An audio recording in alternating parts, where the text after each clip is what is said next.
Praise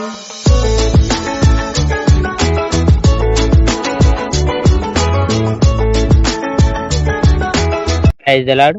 ప్రభువైన యేసుక్రీస్తు వారు ఈ రోజు మనకు అందిస్తున్నటువంటి వాగ్దానం కీర్తనల గ్రంథం 135వ అధ్యాయం 14వ వచనం. యెహోవా తన ప్రజలకు న్యాయం తీర్చును. అమోరీయుల రాజైన సీహోనును దేవుడు ఓడించాడు. బాషాను రాజైన ఒగోను దేవుడు ఓడించాడు. కనాన్లోని జనాంగాలన్నిటినీ దేవుడు ఓడించాడు. వారి దేశాన్ని దేవుడు ఇశ్రాయేలీలకు ఇచ్చాడు. దేవుడు ఆ దేశాన్ని తన ప్రజలకు ఇచ్చాడు. యెహోవా నీ పేరు శాశ్వతంగా ఖ్యాతి కలిగి ఉంటుంది. యెహోవా ప్రజలను నిన్ను జనాంగాల్ని ఎప్పటికీ జ్ఞాపకం చేసుకుంటారు. యెహోవా జనాంగాల్ని శిక్షించాడు, కానీ తన సేవకుల ఎడల దయ చూపించాడు. ఇతర మనుషుల దేవుళ్ళు కేవలం వెండి బంగారు విగ్రహాలే. వారి దేవుళ్ళు కేవలం మనుషులు చేసిన విగ్రహాలే.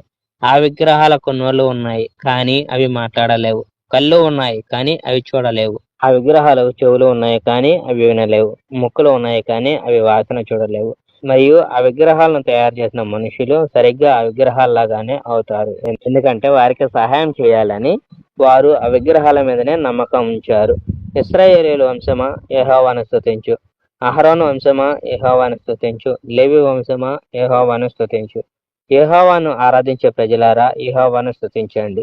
సియోనులో నుండి, తన నివాసమైన యెరూషలేములో నుండి యెహోవా స్తుతించబడును గాక. యెహోవాను స్తుతించండి. Praise the Lord. May God bless our India.